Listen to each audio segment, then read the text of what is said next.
Welcome back. We are following up the Players Championship with our guest Ryan on to the Valspar, the final week of the Florida Swing. Ryan was a great guest. I got to give him a shout out. He ran away with that one, picking the winner in Cameron Smith. He also had success with Joaquin Neiman and Justin Thomas. So great week for Ryan. Was happy to have him on. I'm sure we'll get him back on at some point. But we are on to the Valspar Championship over near Tampa. This is, like I said, the final leg of the Florida Swing, and really excited for this one. I'll have a bit to share. I got to visit the course a few years ago with my dad, but hey, this is it, the final leg of the Florida Swing, and then it goes over to G's neck of the woods in Austin. Excited to have him down there for that. He'll tell you a little bit more about that.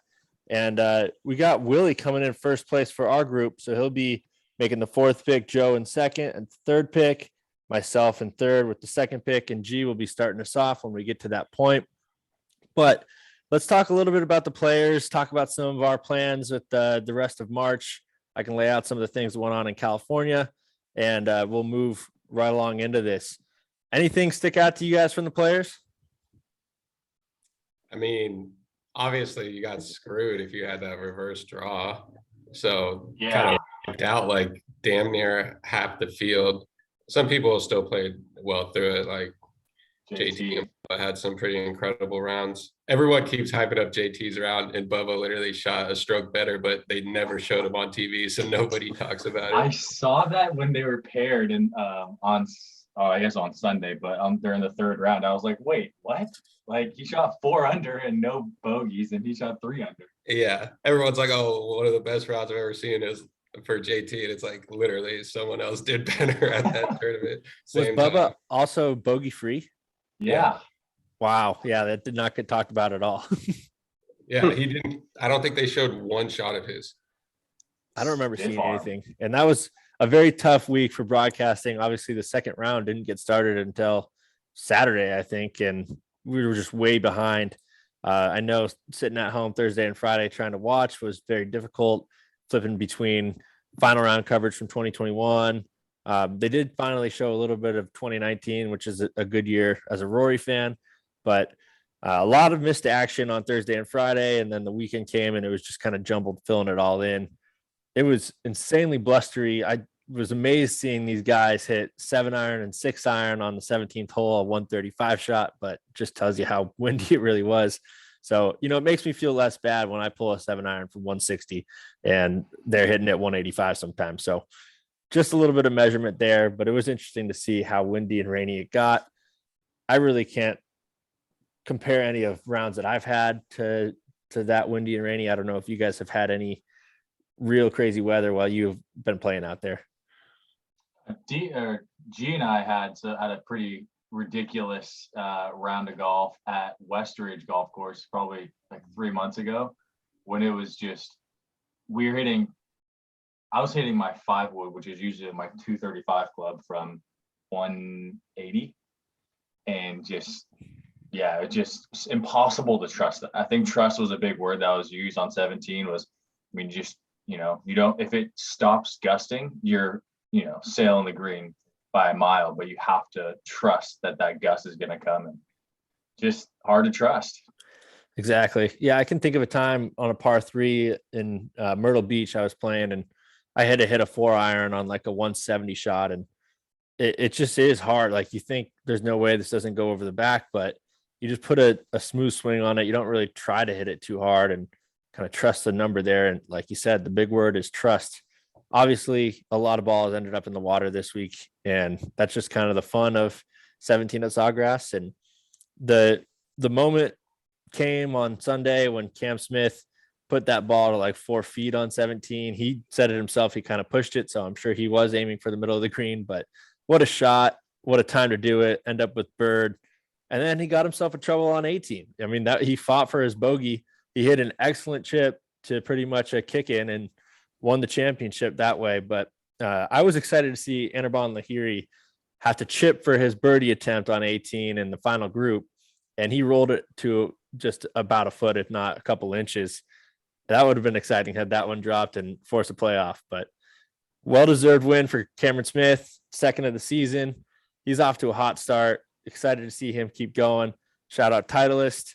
he's got, the full complete bag repping the SM9. So I saw a lot of commercials from Jordan Spieth and Justin Thomas put out their ads for the SM9s today. So keeping my eyes on those. I did just get the SM8s, but still looking pretty good. We'll have to see as the season goes on. You never know, right? Titleist always put out good product, and big fan of the wedges, especially. Had a pretty good week in California. I got to play a lot of golf. I was considering it kind of to say the least, a boot camp, and good Lord. every day, 5 times a day. just getting out as much as possible. Obviously, in Boston, missing a little bit of time during the winter. So getting out there, being able to kind of shift into golf mode by 2 p.m. West Coast time while working East Coast hours, and getting out there playing at least 9 holes, if not a few more. And then every day on the weekends was really good for the game. I'm starting to really fall in love with these irons I got in December, the T100S, and the driver I picked up in January, the TSI 3. It's just feeling really good, and I'm loving the wedge shots. I did play on Sunday. It was my final long round. We played from the whites, my dad and I and a couple of older gentlemen, and the greens were sanded recently, so they weren't in that great of shape, and everything was sticking, really receptive greens. And I was just committed to having fun. I wasn't thinking too much about it. And I think those were when you have your best rounds. And tee to green, I was just solid. I think I had 2 mistake shots throughout the round, but it was really fun just to pick a number. If it was 81 yards, get that number in your head and just shoot for it, because I wasn't worried about the ball taking any weird hops or rolling off the green. It was just kind of going to stick, and then I could be aggressive with the putt. So really a fun round there. Got to kind of just have fun instead of really grinding it out. And I did grind it out for the whole week. A couple rounds in Arizona before I got to California and played. I think it was the final total was about 148 holes in 10 or 11 days. Pretty jealous of that. That's pretty awesome. Felt really good. In other golf news, Mr. G Link and I are heading to Colonial Country Club. We got an awesome birthday present from Big Joe, and he was able to sneak us on there, and we're super excited about it. That's next Thursday. Week from tomorrow. If Willie wants to fly out, he can definitely come. Dude, that is crazy. How did he pull that off? He was gonna be here anyways, because he's in South Carolina right now, and he was just gonna come down and see Ava. But he's like, well, if it's gonna be your birthday weekend, we gotta do it right. And so he just reciprocal. It was actually crazy. The old GM of Diablo is now, or like the old like pro or something at Diablo is now the GM over at Colonial. And so they like linked up, and he's like, yeah, of course. Like, they actually play fivesomes out there, which is awesome. Wow. And so I've offered the invitation to a couple other people, but just by happenstance, they weren't able to swing it. But yeah, we got Colonial on Thursday. So it's Big Joe, you, and G right now, and you're looking for one more? Yeah, bro, aka or you. 2 more, 5? Shit. Dang, that's fire. Is Colonial in Fort Worth? Yeah, it's like in the heart of Fort Worth. And dude, I gotta send you the itinerary that they sort of send out. Like, it is pro.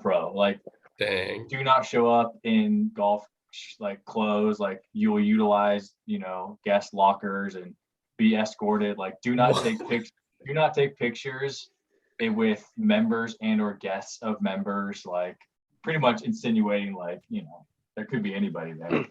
Wow. Are you gonna play hickories or what? No chance I'm playing hickories. I'm trying to go low there. Yeah, I feel you. I wouldn't either. Home of the Charles Schwab Challenge, where Spieth was leading going into the final round, and Jason Kokrak stole it from him in round 4. Always an exciting event. Hogan's Alley. And Horseshoe. I think one thing we learned when we were looking up Colonial more in detail was that a straight shot will get you in trouble. And that was kind of the beauty of Ben Hogan, is being able to shape shots left and right. So excited to see what these two can do down there next week. I know we're going to be looking for some pictures and videos, and any updates we can get, we'll be sending along straight to the page. Be tuned for that a week from tomorrow. March 24th, the day after Joe's birthday. So they'll be celebrating in style at Colonial in Fort Worth. So excited for that. Wow. Yes, sir. Gee, what's at the end of April now, dog? End of April. Gee, we have something really special that you've been planning. Have we not talked about this yet? Yeah, I feel like we always talk about Yeah, this. I feel like we talk about this almost every time, and I'm like, ta-da! If we have like 5 like consistent listeners, they're like, yeah, these guys talk about this every episode. Well, it's pretty exciting, I gotta say. I mean, how often do you get out to play a Tiger Woods course? So definitely excited for Paynes Valley. How many Tiger Woods design courses are there? I don't know that there's more than one full 18 public course in Paynes Valley. He has a couple of private, Blue Jack Nationals private, down in Montgomery, Texas, near Houston. He has one course in Cabo Diamante El Cardinal, I believe it's called. Yeah. And then he has the Hay, which is a public course, but it's a par 3 course that Willie just played a couple weeks ago. Yeah, But you only cannot one use your played a putter. Tiger course. Yeah, I don't know if he has any. Well, certainly no other public courses, but I don't know that he has any more even private designs out just yet. I'm sure those will be coming down the line as he kind of moves into the back half of his career. We did see some exciting Tiger news today, though. A source close to Tiger said that he is pretty much pain-free. He's feeling good. And his new goal is to become the oldest winner at the Masters, which circle the calendar for the 2023 Masters. He'll be 47 years old. And Jack Nicklaus is the current oldest winner at 46. So a year from now, we'll be looking for Tiger to be ramped up and ready to go to win the Masters at 47 years old. He has said it's a goal. He said he's just about pain-free and he's focused through the pain. He knows how to live with it. He's ready to go. We'll see if we see him at all on the PGA Tour in 2022. My personal bet is he'll be out there at the Hero World Challenge in November. And of course, at the PNC Father-Son Championship in December. But what do you guys think? Is he going to come back? Is he going to play this calendar year if he's focused on winning the 2023 Masters? I think he's going to try for St. Andrews. Nice, flat, easy walk for him. So I think it potentially could come this year, but obviously pretty unpredictable. I think it all depends on how. I remember him talking about his last sort of like revamp of how he was saying, he would go out to his home track and play with his buddies.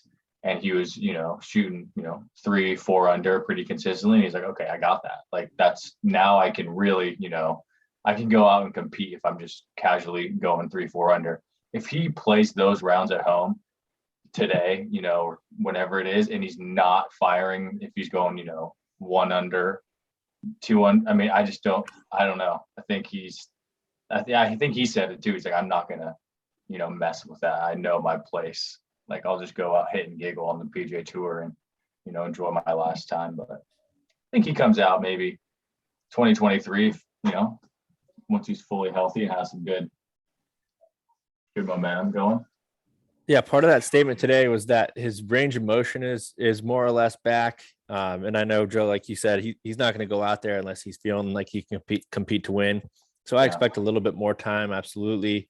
The good news with the range of motion is, Willie, like you said, St. Andrews is a fairly flat course, but there is a lot of, those little grass bunkers and little mounds that, you could get into an awkward lie, and who knows, a downhill lie with a weird stance. But sounds like he's pretty much ready to go. He's got his focus on being the oldest player to ever win the Masters. That would mean one more major at least. So as just a fan of Tiger, I still want to say that he can win 3 more. Who's to say he can't? He's at 15. He needs 18 to tie Jack. If he wins 1 more at the Masters, then why not another British Open or another PGA Championship? I'm just hopeful. And that source close to Tiger today did say he's ready to come back and dominate on the tour. He's hitting it as good as ever. So maybe he is a little closer to those 3 or 4 under rounds than we think or we see about. Wow. That is wild if he has that mind. If he's hitting it as far as ever, because that was the big thing. As good as ever. I don't know if that means he has the same. Because he said he was hitting it like, half or 3/4 as far as he was back in on the tour, and he's hitting it as good as ever. That's another incredible comeback for the ultimate. I mean, has there been a player, an athlete that has ever sustained so much, catastrophic events and then just come back from it? Yeah, I don't know. I mean, Not at this level, like being not at this level. great again. Ben Hogan's a good example Hogan. coming back from a car accident and coming back to win a major. Tiger's done like that 3 times. I think this is going to be at least one more good run for Tiger. I really do. And it was pretty special to see. We didn't mention it before the Players Championship, but we got to see it now. His Hall of Fame induction was really incredible. It was awesome to see Sam step into the spotlight. I think she's only something like 14 years old, and she crushed it on a national stage. It's just really cool. Obviously, Charlie has done so well in the spotlight, playing golf, but he hasn't had as much of a speaking role as we saw with Sam. And, I think Tiger's got a lot to be proud of his kids already. Both, one's barely a teenager, the other's preteen still, and excited to see their futures unfold and follow along the ride for that. We know Tiger will be around a long time in the game of golf. And it was just awesome to hear another side of Tiger with some of the stories of him growing up and more stories of him with his dad. And my personal favorite, I put this one into play right away. I think the day after the Hall of Fame speech was when he was talking about feeling the ball come off the club face and knowing what direction it was going and playing in the dark as late as he could. Him and his dad had a rule where they got one ball. You play as many holes as you can until you lose the ball. They said the furthest he ever got was 17 holes. That's so immediately, disgusting. I mean, 17 holes in the dark. How do you do that? You just got to know it so well. So he knows exactly what's happening with this ball, and he's known it for a long time. That's why he's one of the greatest to ever play, if not the greatest golfer to ever walk the earth. And that just made me want to go out and hit balls in the dark all night long. And so the next night I was at Boundary Oak, and it started to get dark, and I played 2 more holes in the dark. Proud to say I didn't lose a ball, but it was very difficult to, trace it and find it. And I think there is something to be said for it.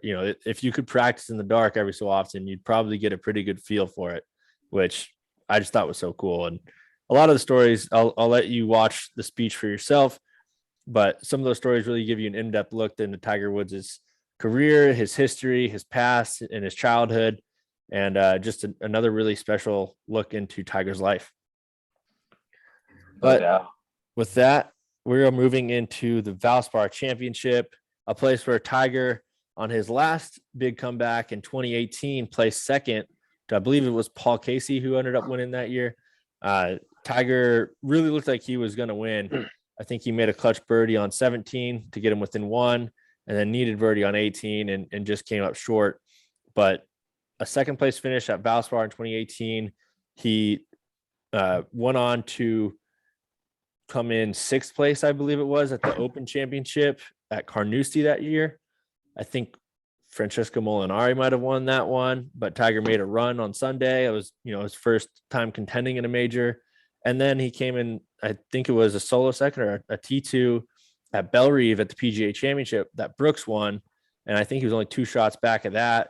Made a real strong charge on Sunday there. Always a fun one to rewind on the YouTube, watch that final round broadcast. And then, of course, won the Tour Championship in 2018. Before winning the Zozo a couple months later, the inaugural Zozo in October.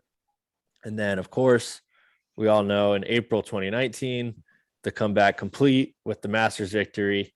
And are you reading something, or are you just off the top of your head? Oh, that's Tiger stats in the head. Absolutely. So next level, bro. That's crazy. There's some stuff that I would have to look at, but Tiger, no, I got a recent Tiger history pretty down. But the 2019 Masters was obviously just so incredible, and I remember exactly where I was. Tears came to my eye at the end of that one, and got up and hugged my friends in my living room. And yeah, I think pretty much immediately went to go play golf. I was playing Greyhawk during the final round of Bellerive, so I remember getting updates and just like being so fired up, playing an awesome golf course in Arizona, and Tiger's going off at the same time. But yeah, that Valspar second place was kind of the catalyst for all of that. That was when we first saw Tiger in action, ready to contend, ready to compete to win. And it was just a taste. So I'm really excited about this tournament. I think, I was seeing a lot of the pros really do love this course. It's got a tough finishing 3 holes called the Snake Pit, 16, 17, 18. 16 is a dogleg right with water on the right and trees to the left. You kind of got to thread the needle a little bit. I'm sure a lot of these pros will probably carry to the corner. And then 17 is a longer par 3, a little bit of an elevated green. And 18 is a longer par 4. I think Tiger in 2018 hit a 4-iron or 2-iron or something, a long iron off the tee just to make sure he was in the fairway, but probably was costly, needing more of a long iron into that green. But we'll see what the strategy is this week for the pros. There's a couple really good par 5s on that course. I loved it when I played it. That was back in 2016, so it's been a while, but look out for number 14 as well, is a par 5 that goes 2 ways. It dog legs to the left on the tee shot and then a little bit to the right on your approach. So that's a fun one to keep an eye on. And then I think early in the round, there's another good par 5 that dog legs hard to the left. It might be hole 5. I'd have to double check that. But just a really fun course. It's not your typical Florida course. There's a lot more elevation change. The trees are more in play and there's some water on the course as well. 12 is a really great short par 4 that you are forced to lay up. And then another good par 3 right behind that at 13. Great course, a lot of fun. Some big names are there. We do have a little bit of a strong field. I think we'll move it back to 3 picks each this week for the 4 of us, and we'll see what happens. So let's get right into the picks here for the Valspar. G's up first. Gee. All right, let's get it. So Boosty coming off first, easy. No. Team title guy. I got more confidence in him now. 3 top 20s at the Valspar. We're going Mr. Thomas himself, Justin. Love the pick. He has been playing well, and it's a well-deserved first overall pick here, G. Gotta love it. Yep. Gotta support. I'm going with a guy who just missed the cut last week. I'm thinking that's kind of a fluke at the Players with the weird schedule and rain. Best iron player in the world, Colin Morikawa. Number 2 in the world. He's got to come out strong, and I think this is an iron player's paradise. Hell you said it, Mr. D. Nice. Oh, I think I'm gonna have to go with, Keegan Bradley. Not a bad choice. Honestly, though, dude, Keegan would have been in a whole different position in the Players if he did not mark his ball incorrectly. Dude, you're so right. It's on me. Just saying, bro, he would have been up there at the final round, probably in the final pairing. Totally different ball game. No, but I'm going to go with Mr. Victor Hovland. Kid is striping it, so I gotta go with him. Also, very solid pick, Mr. Joe. All right, this is tough one. Definitely feel like the top 3 choices are gone, but I'll probably still go DJ. I mean, it's well known he fired a final round 63 on Sunday, hole out eagle on 9, finished his round on 9. That was very fire. But just hard to pass him up. Seems like he's starting to play better, so we'll see. Nice. Good pick. Round 2. I can't let him go one more pick. He has to be picked now. Mr. Oosthuizen himself. I think in his last 4 trips to Copperhead, off the top of my head, I think he went T7, T16, T2, and T8. Definitely not reading that for anywhere. Yeah, so D is with Tiger stats. That's him with Louis stats. Literally. Yeah. Photogenic memory right here. Just traps it in there. Well, yeah, I do like that. G with the Louis stats is on another world. I don't know, dude. He hasn't been playing as well lately. I don't know. I don't want to hear that. That early of a pick for you. I'm just saying. No, he's gonna tear it up this week. I mean, doesn't say much coming off of last week, seeing that 3 of my players missed the cut or 2 missed it and then 2 withdrew. So yeah, tough it week. wasn't a good week. Yeah, No it one was trying to wasn't play good. for Team Garrett. They're like, "Oh, my Garrett's Like- team." Yeah, I'll just withdraw. Tough selection here. I really am thinking about going with the Keegan? defending champion. No, not Keegan. Defending champion here. It's his first opportunity to defend a title on the PGA Tour.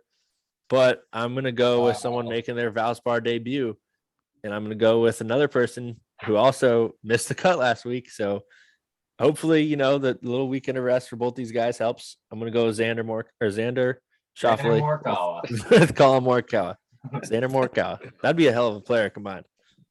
Yeah, that'd be cool. Wow, Xander. All right.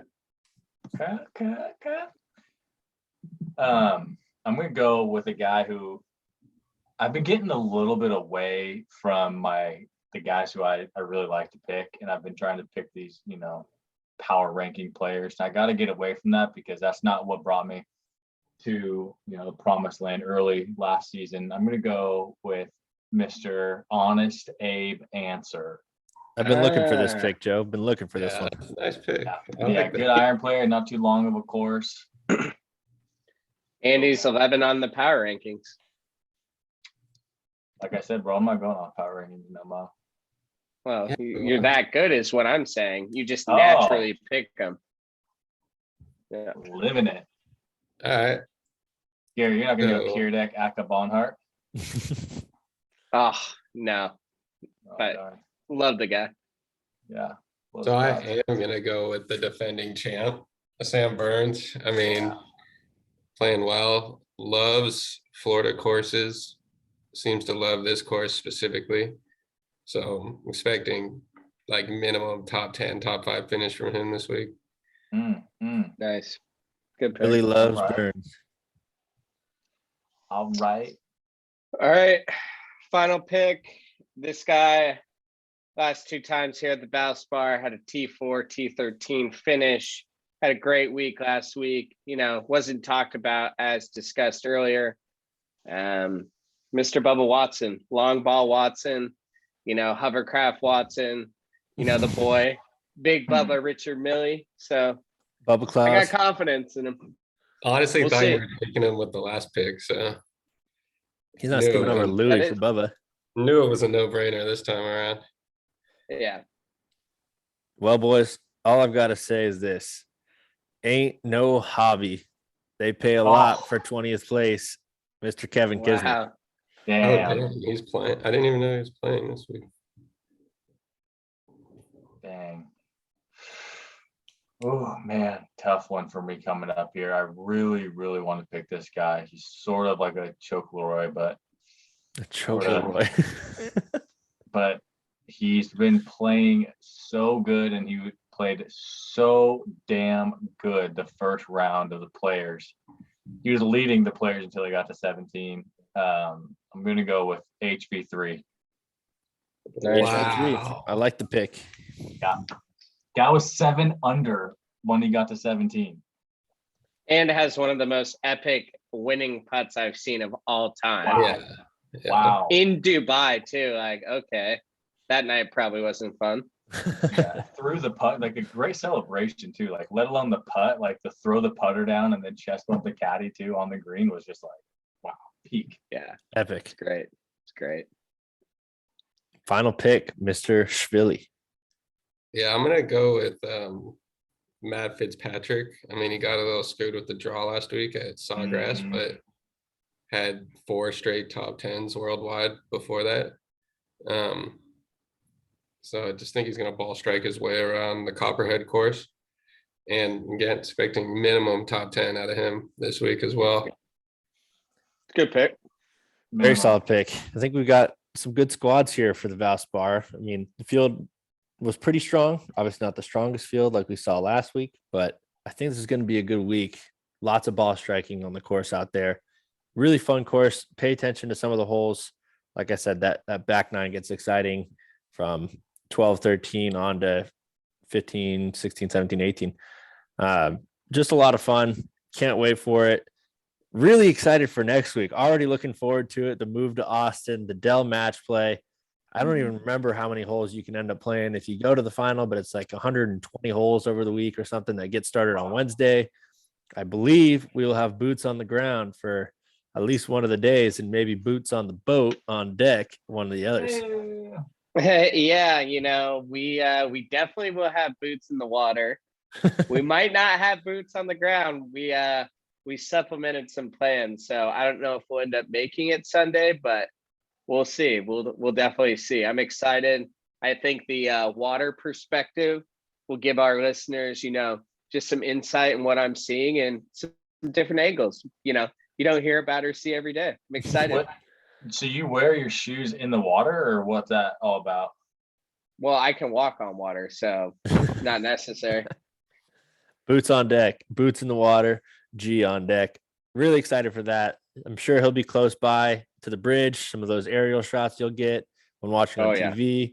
G will probably be chugging like a vitamin water or something, guys. But we'll be out there either way. That drivable par 4, I think G should be posted up right by that. You might get lucky with a nice snap hook souvenir. You never know. Yeah, straight to the dome. Barehand that diving off the boat and catching it. Sports Center top 10. I'm calling it right now. Oh, easy. Is Usti in the field? If he's in the field, that would be, so dreamboat. Usti snap hook left, G dive catch it. That's just storybook. In the field. G picked him like first overall, damn near. No, for the for match play. Oh, He's on the boat. That'd be freaking ideal. G's bringing scuba gear to go pick up one of his balls in the water. Honestly. Easy. Really excited for that. Always a fun tournament. The first WGC of the year, Austin Country Club. What a course that is. But let's not forget about the Valspar coming this week. We'll keep you posted on that and looking forward to next week already. Thanks again. We'll see you next time. Later.